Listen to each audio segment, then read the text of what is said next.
The search intensifies for a 24-year-old California woman who was last seen at a Barnes & Noble bookstore. Her disappearance is out of the ordinary and around suspicious circumstances. Friends and family members handed out flyers with a picture of 24-year-old Phuong Lee to everyone they could. Police say Phuong Lee has been missing since Sunday night. Her brother says he found her car in the parking lot with the windows down and her purse, cell phone, and wallet in the trunk. This is just really odd. This is not right. Something's wrong. She had a minor disagreement with her older sister earlier that day, but family members insist it was nothing serious for Lee, who is the youngest of 7 children.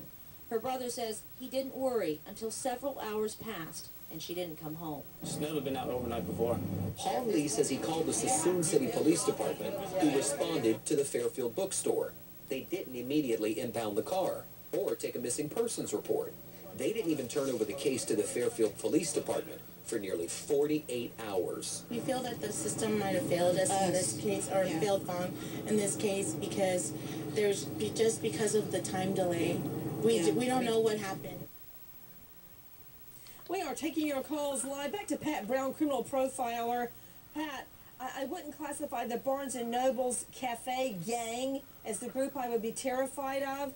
So break it down for me. What do you think? You're the profiler. All right. Well, I wouldn't think there's anything particularly wrong with the place, but sometimes when it empties out late at night, the parking lot... 8:30. 8:30. Yeah, not late. So they're not actually closed then at that point. So then there should be cars in the parking lot. But, you know, there can always be that window of opportunity to abduct somebody if you're waiting out there just to see whether somebody's going to come out that you like. But I still want to know, is that witness absolutely sure he's got the right person? I don't understand that yet. Another thing, Pat Brown, is did he observe her there at 8:30, but she wasn't leaving at 8:30? Back to Henry K. Lee with the San Francisco Chronicle. What do we know about that? Well, the police officers are telling us that's what they have. They are going upon information and belief that this male witness is credible, that he saw Phuong Lee at the bookstore cafe at 8:30, Nancy. Was she leaving at 8:30 or just sitting there? That was not clear to us. I think it was just that she was sitting there. Nothing seemed to be out of the ordinary. Okay. To Bethany Marshall, psychoanalyst and author of Deal Breakers, Dr. Bethany, she has been described as a homebody, timid, never spends the night away from home, quite shy. This doesn't jive. No, and this is why the police should have taken into account the fact that this is a girl who never spent a night away from her family. And I disagree with you and Pat Brown about Barnes & Noble being a benign place.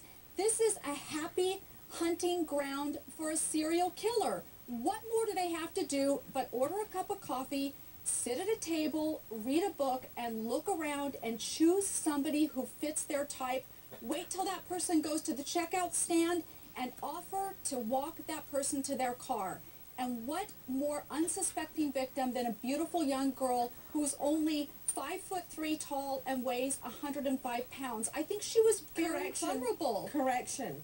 I didn't say it was benign. I said, typically, you're not afraid of the gang at the Barnes & Noble's cafe, but think about it, Dr. Bethany. You wouldn't be afraid of a child's playground either, behind the school, behind the elementary school. But where do child predators go? There. You're right. And some of the most seemingly innocent locales, that is where predators hang. I'm a nervous wreck every time I take the twins to the playground. You're right, because there's total suspension of disbelief, right? You feel safe, and the playgrounds is bright and sunny, but that is where the predators go. Out to the line, Sherry, Illinois. Hi, Sherry. Hi, Nancy. Thank you for taking my call. What's your question, dear? I got a quick comment and a question. Okay. Just want to tell you your children are beautiful, and your book was fantastic. And my question is, did they speak to or interview all the employees yet? Good question. What about it, Stacey Newman? Cops aren't releasing that information at this point, but it seems like with this Barnes & Noble's angle, something interesting must be going on there because cops are keeping super tight-lipped about what went on inside that Barnes & Noble's.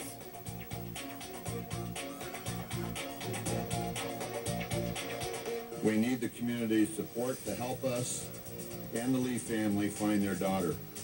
The Fairfield and Sassoon police departments are working jointly together in this investigation. A Sassoon detective has been assigned to work full-time with our investigative team. We are also working with the district attorney's office and the FBI as we attempt to uncover additional leads that will help us successfully locate the whereabouts of Miss Lee.